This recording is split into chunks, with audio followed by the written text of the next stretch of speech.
Welcome back to the latest episode of Unscripted, a LeaseLock podcast. I honestly could not be more excited to introduce you to today's special guest, the newest member of the LeaseLock team, Chief Economist Greg Willett. Now, Greg is an absolute titan in the multifamily research space, and we could not be more thrilled that he has chosen to join our team. Our discussion today obviously started with the transition to the team, but we also covered Greg's outlook for the broader market for 2025, the impact that continued scrutiny on data aggregation may bring to multifamily research, and how leveraging the LeaseLock dataset may be able to bring new transparency and metrics around risk in operating and investing in rental housing. It was a super fascinating discussion. He brings a great perspective, and I can't wait to bring it to you. But before we do that, we have to get to the one part of the show that is absolutely indeed scripted. And that's the disclaimer that the views and opinions expressed in this podcast are those of the individual hosts and guests and do not necessarily reflect the official policy or position of LeaseLock. The content is intended for general informational purposes only and should not be construed as professional advice or endorsements. While we strive to ensure that the content is as accurate and up-to-date as possible, LeaseLock makes no representations or warranties of any kind, expressed or implied, regarding the accuracy, completeness, or reliability of the information discussed. The content is provided as is, and LeaseLock assumes no responsibility for any errors or omissions. Listeners should consult with qualified professionals before making any decisions based on the content of this podcast. This podcast may include references of third-party sources, which are provided for convenience and informational purposes only. LeaseLock does not endorse or take responsibility for the accuracy or reliability of any third-party content. In no event shall LeaseLock, its affiliates, or any of its employees, officers, or agents be liable for any direct, indirect, incidental, special, or consequential damages arising out of or in conjunction with the use or the reliance of the content of this podcast.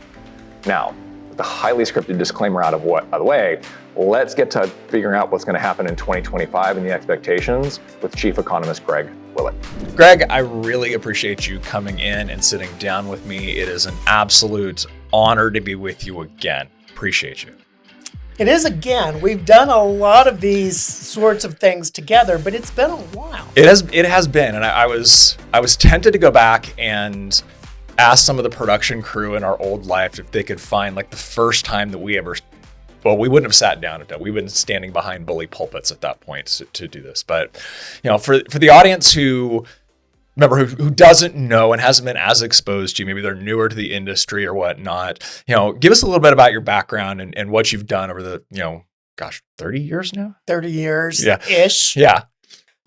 So, hey, I'll start from the very beginning and getting into the real estate world. And, Always an interesting story. I began doing feasibility analysis for new apartment development. So, a little bit of exposure in development world. Yeah. From that research standpoint, you and I worked together for a long time at a tech company. So that brought technology and operations into the discussion there. And we had big growth whenever I started with this tech firm. They had like 2 products and ended up with a whole lot more than that. I mean, it's okay. We can actually say the name. It's not Voldemort. We can actually say that we worked together at RealPage. Yeah. So when I came into RealPage, there was resident background screening and property management software. So think of all the technology products that came in later. And it was a company that grew from, when I came in, about 400 people. By the time I left, it was 4,000. Yeah, you left about 4,000. Plus, I was about 6 when I left. People. So took that whole ride from startup to publicly traded to operating in that public space. And it's a great experience to have. I'm appreciative of that. I don't know that I would want to do it again. Well, I mean, to expand on that just a little bit though, your role there, at least by the time I came in, your role there was chief economist. And, you really became a voice within particularly the multifamily industry of being able to gather data and understand and predict what you thought was going to be next. Correct me wrong, but you were I at least called you the Yoda of multifamily at that point. I don't know if anybody else did, but I did.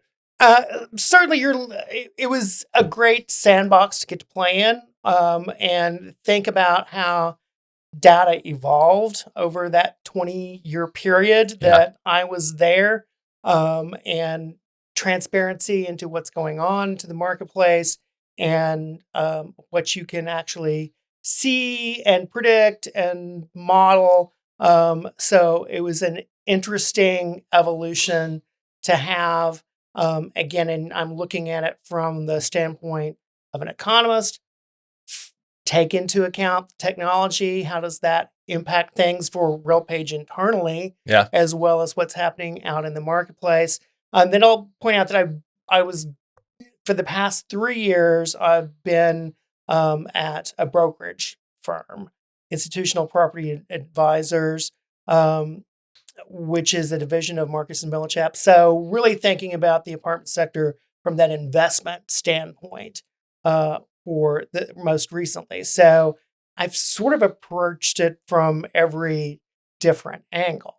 Yeah, you definitely have. And I know that, one of the things that I guess we should come right out and say, I'm sure it's in the show notes, everything else, is you've recently joined LeaseLock, though. True, correct? Correct. Yeah, so we brought you over on as our chief economist. I'm personally incredibly excited about it because, as you put it, it's a little bit of a blast from the past because I got my first camera appearance in multifamily standing next to you. I'm 99.9% sure of it, where you brought in, again, the economist viewpoint. I brought in more the operator / asset management viewpoint on some of these.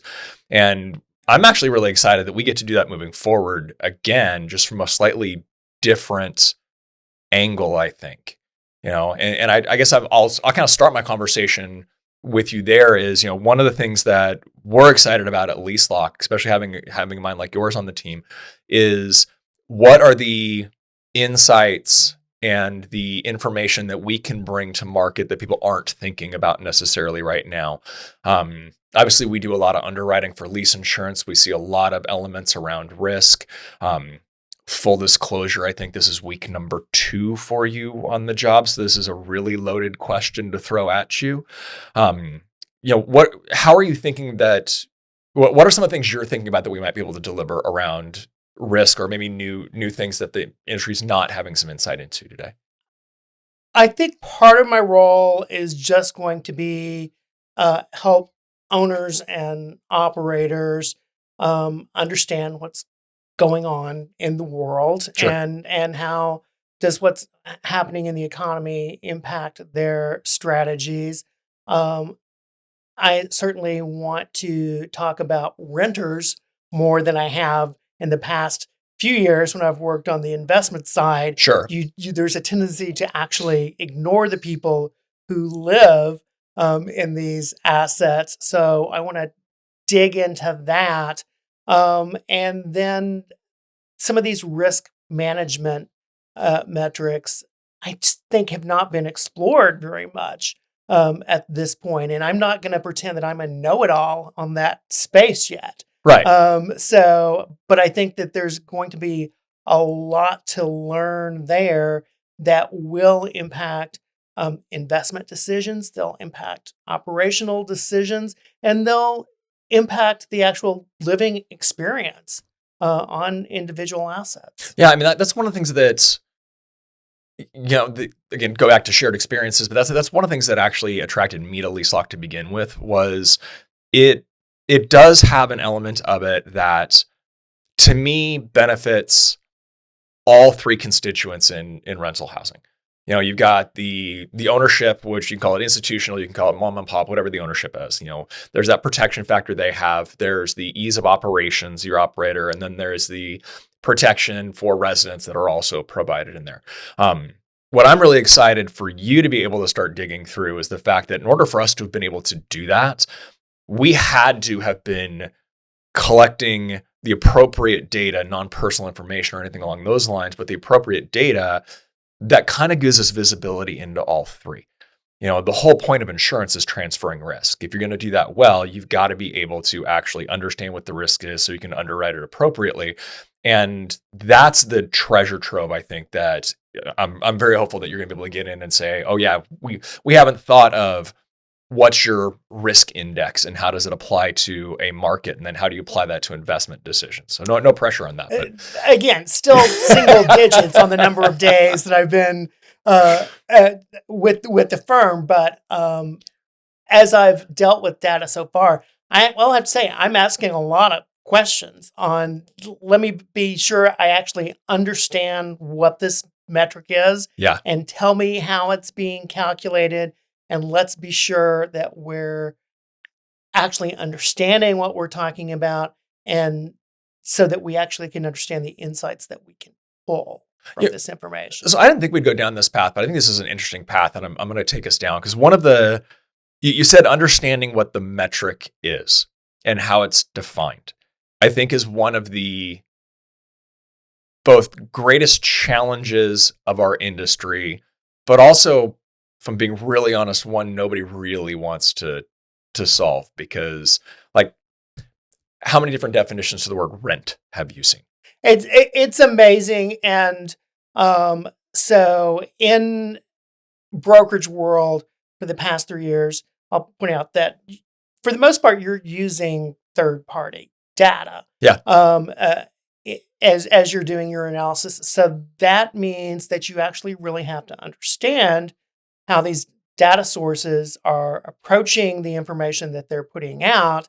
And a lot of times whenever it's different data, and it's not data that's right or wrong, it's just being measured differently. And for a lot of the third-party data sources, if you will tell me the performance number from one of them, I can figure out basically what the number is going to be from another one, just because I understand how they calculate it differently. So just understanding the calculations is a big deal in interpreting the information. Yeah, no, and it's something that I've seen over and over and over again is, people will say, I'll pick a different one. I'll pick occupancy, but their occupancy is being solved for without models or down units in the denominator. I'm like, well, that's not the same thing.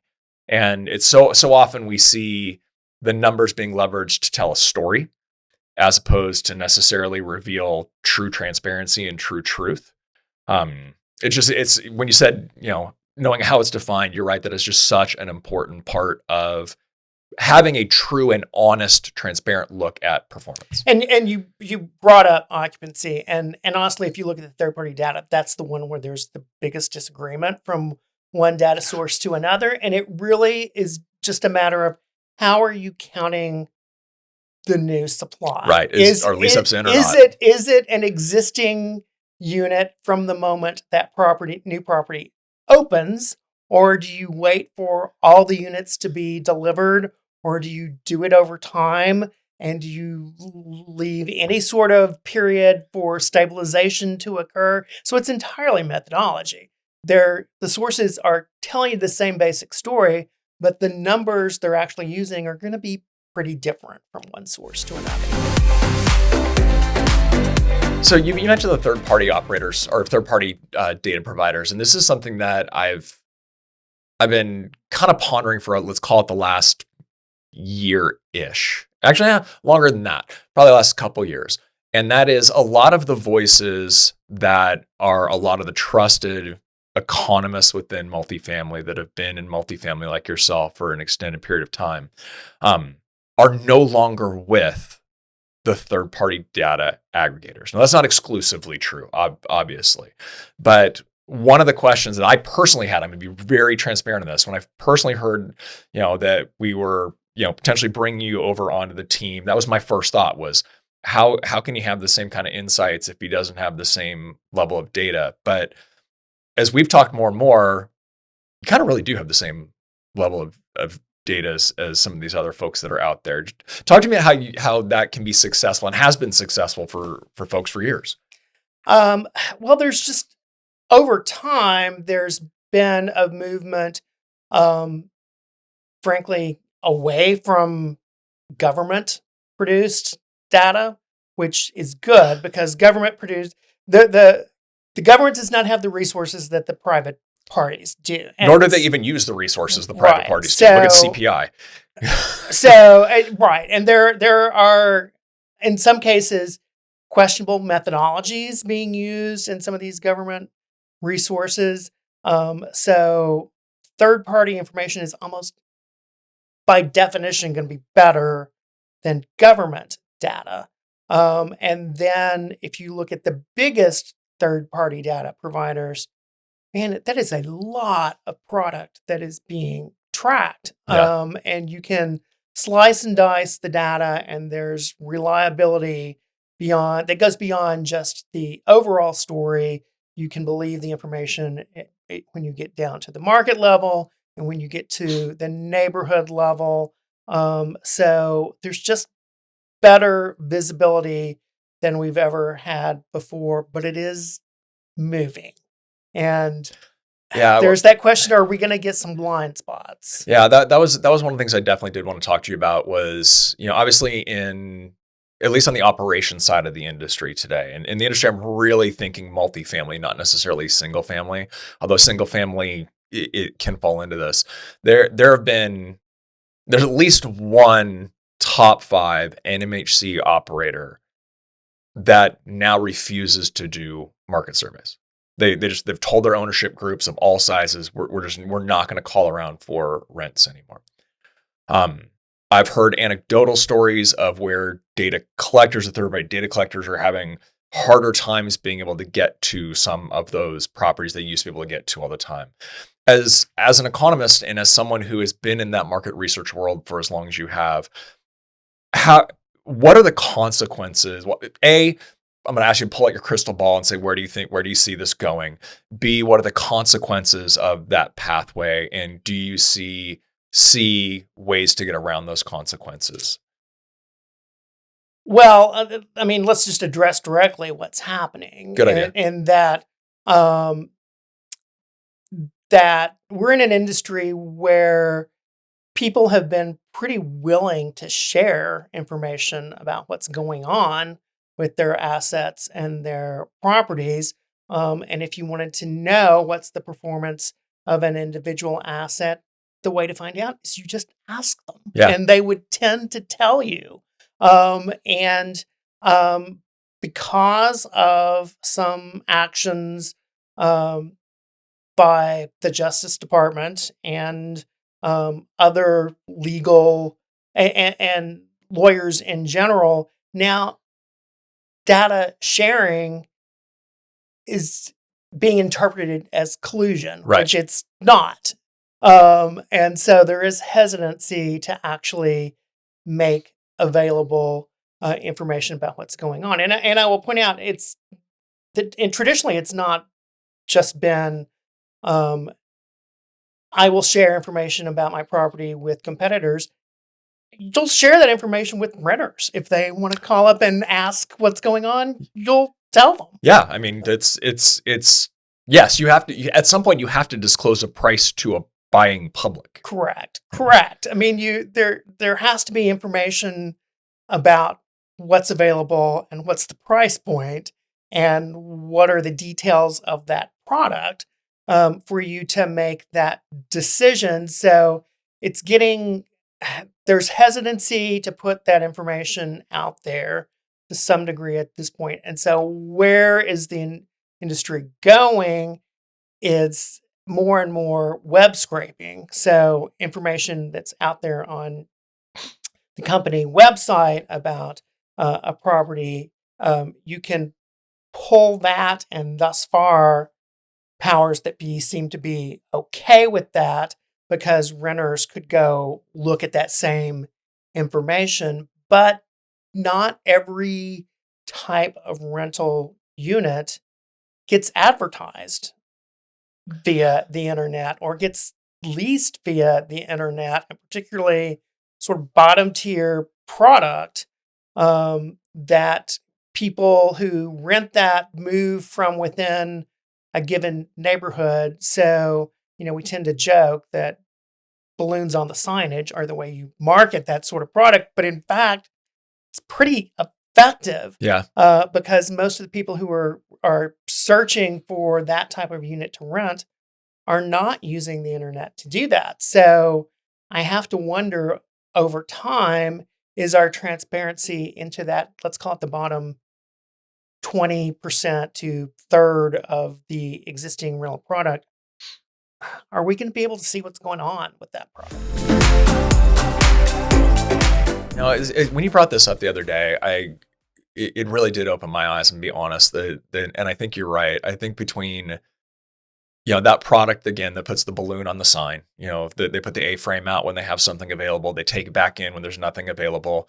Those are not groups that are leveraging ILSs to list their property. Maybe they're on the MLS, depending if it's like a duplex or a quadplex kind of a thing. But even then, it's probably the sign hanging outside the door, and they're entirely reliant on drive-by or word of mouth traffic at that point. So I think And you're onto let's look something. at that product from an investment standpoint as well.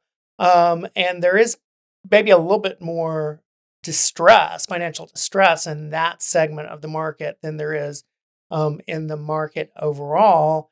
And syndication has played a role in investment activity in that product space over the past few years. But in terms of getting investment activity going again in that space, it's gonna have to be the local firms that do that, partly because That's not a good you point. just don't have that visibility from a regional or national standpoint into what's going on in that space of the market. Well, and when you think about that from really going down the rabbit hole. When you think about that from like the syndication perspective that you said, there are some syndicators out there that are great at what they do, and they're highly technical and they do a great job. There are other syndicators out there who probably should never be trying to put a syndication deal together because they just don't really know what they're doing. And the level or the lack of transparency into a market performance and a market rent in that space is probably only going to be greater exacerbated, which worries me a little bit that you might have more people who make uninformed, poor decisions from a real estate investment perspective because someone sold them a really good song and dance. Yeah, I do have concern as you try and get trades going again in that space, and they have pretty much stopped Right. over the past 2 to 3 years. And you walk into the property and ask them what's going on, and if they're not going to tell you anymore, and there is really no other way to access that information at this point, it's going to be challenging. Yeah. I mean, it's also, I even think of, let's say they are sophisticated enough to be able to have, web listings. That's not even necessarily sophisticated. Let's just say they have enough of a cash flow to be able to afford, ILSs, et cetera.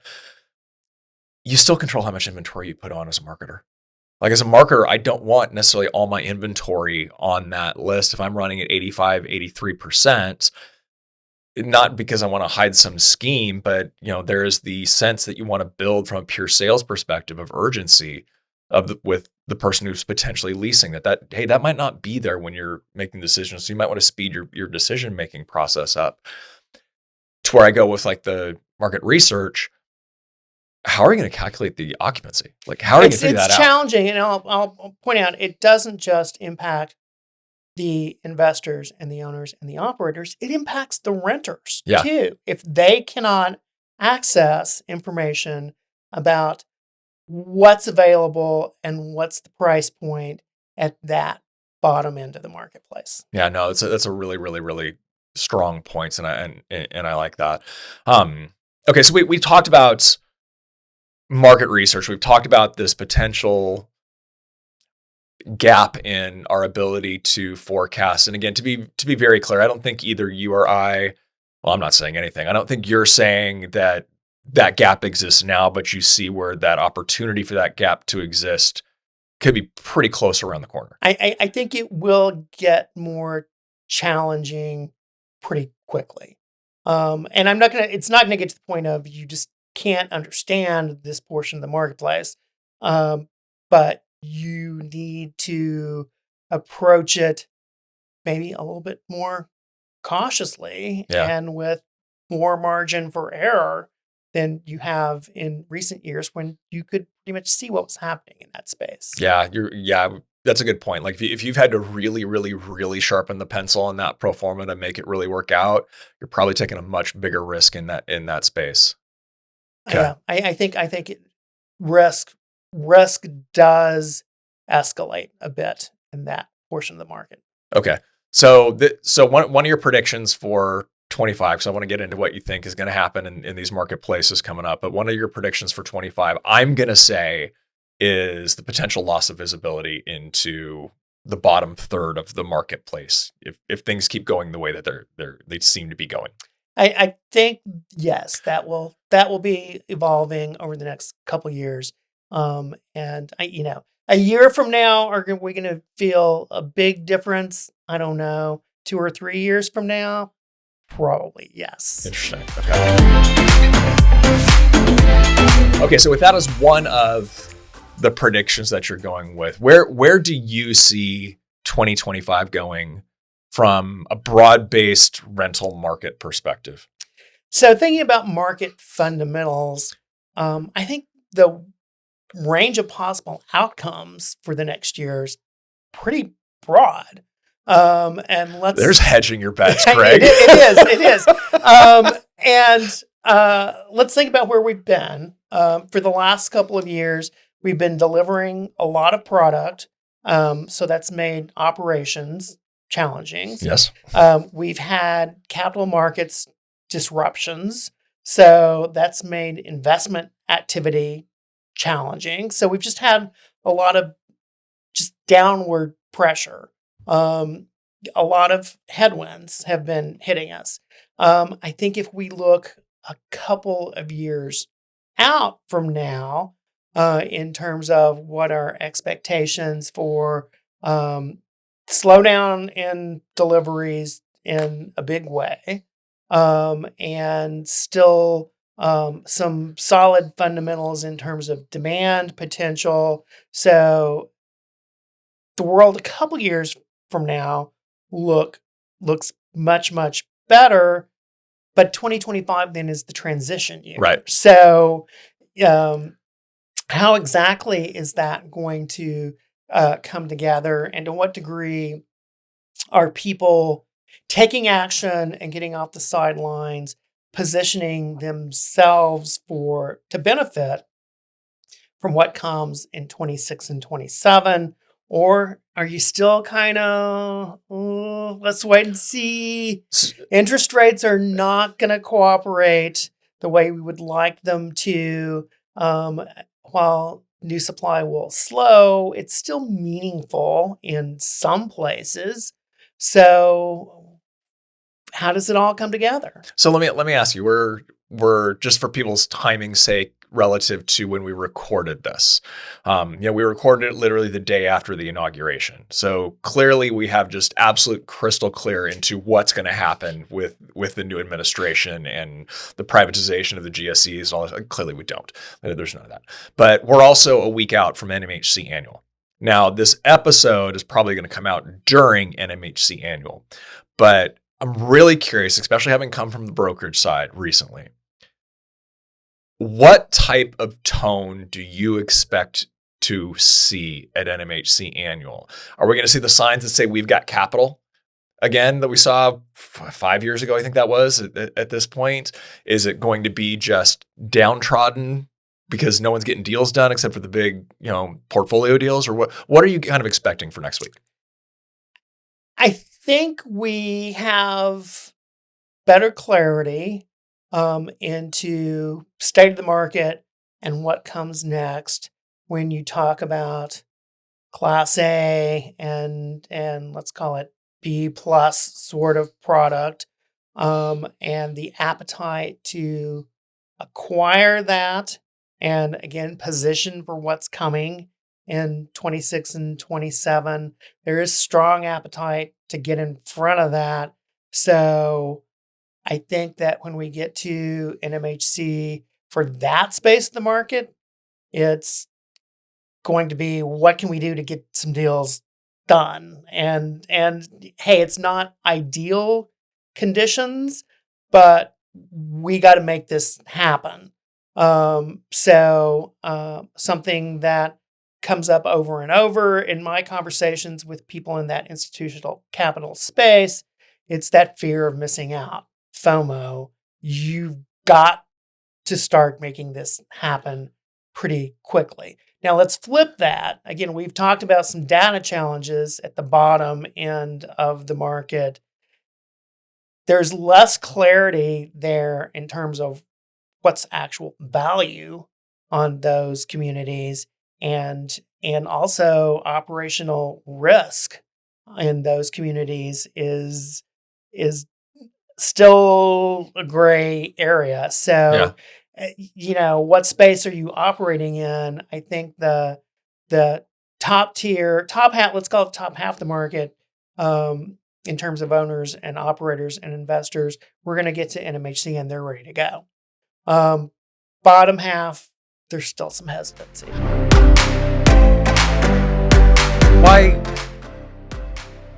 Why do you think that we haven't seen more top half deals happening? Because everything that we've been talking about here, and as I think about it, I agree. 25 is still going to be another year in my mind of we're going to do everything we can to get through it and get through it successfully. But we're already seeing, we've seen starts drop off the cliff. Sure.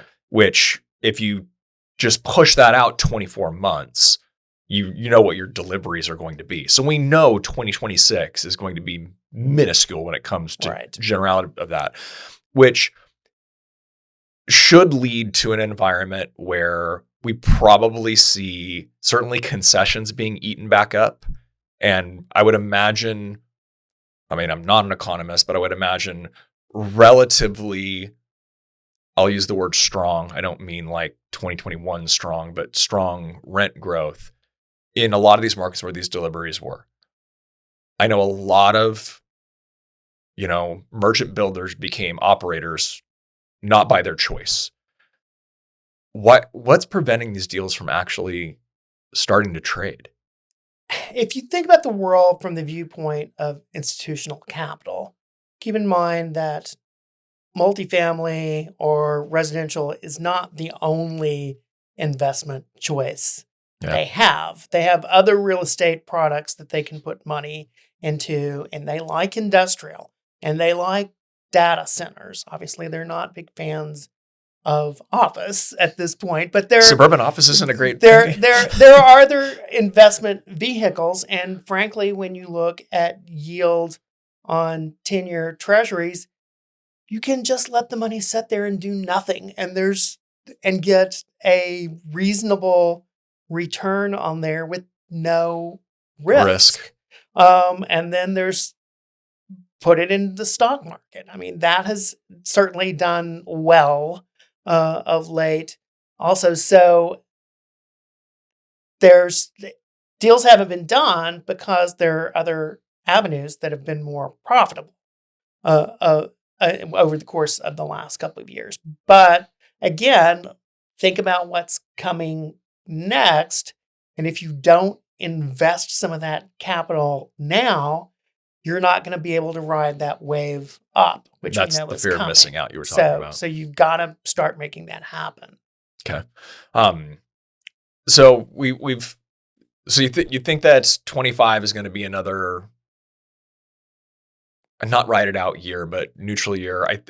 Better. Okay. In terms of, I think that occupancy is stable to slightly increasing, and that rents that were, depending on your source, slightly positive, slightly negative, let's just call it flat. Fair. Over the course of the past year, I think that we get a meaningfully positive rent growth number. Does it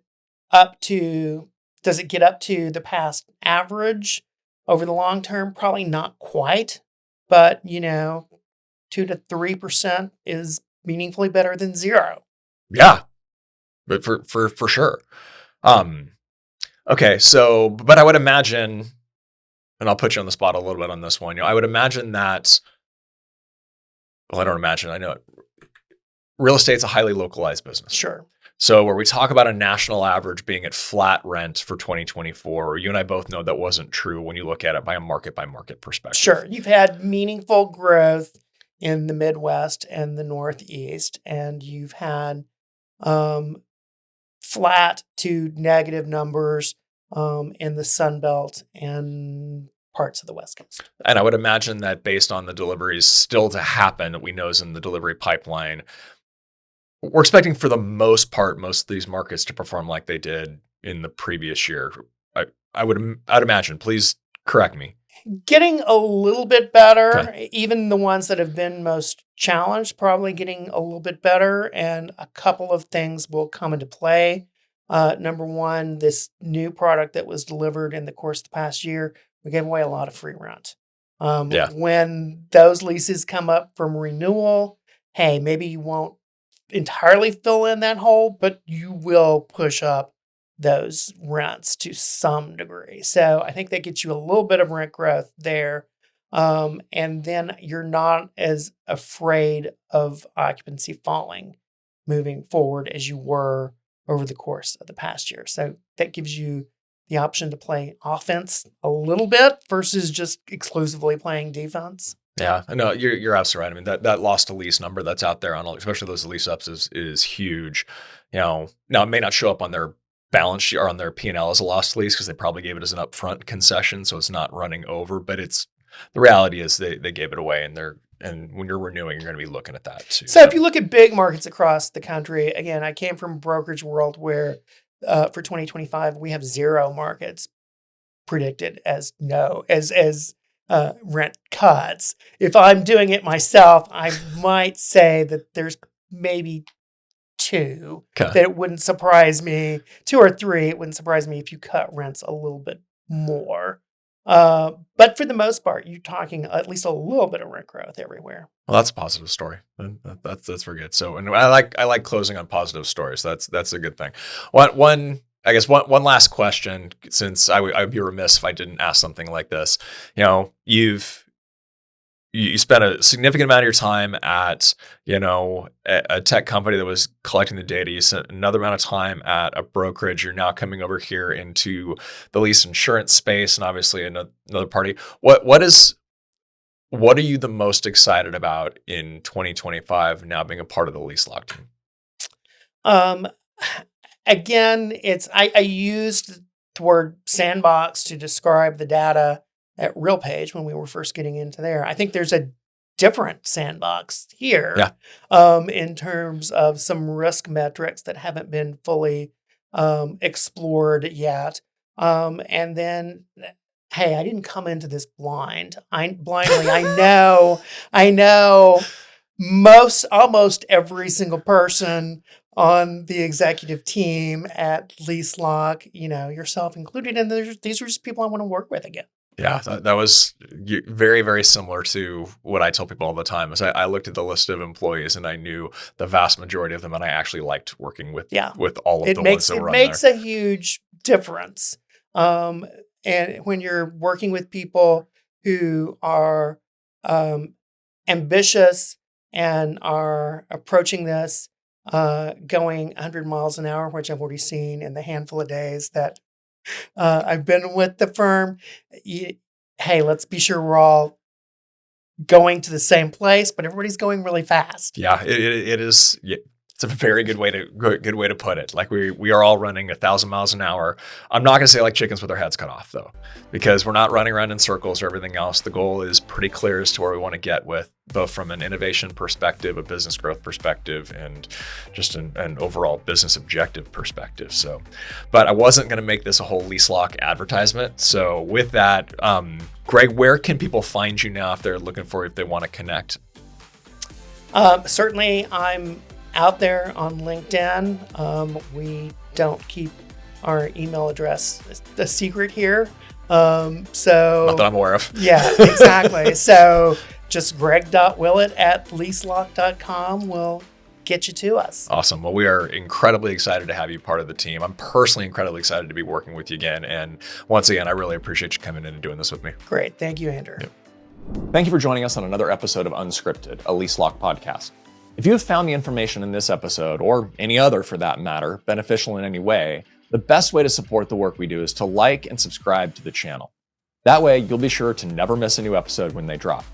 Also, sharing your takeaways in the comments or on the social media platform of your choosing, mine happens to be LinkedIn, is also a great way to help us get the message out. Additionally, if you would like to suggest a guest or perhaps be a guest on Unscripted, please head over to leaselock.com/unscripted, where at the bottom of the page, you'll find a guest submission form. We would love to help you tell your story. Until next time, make it a great day.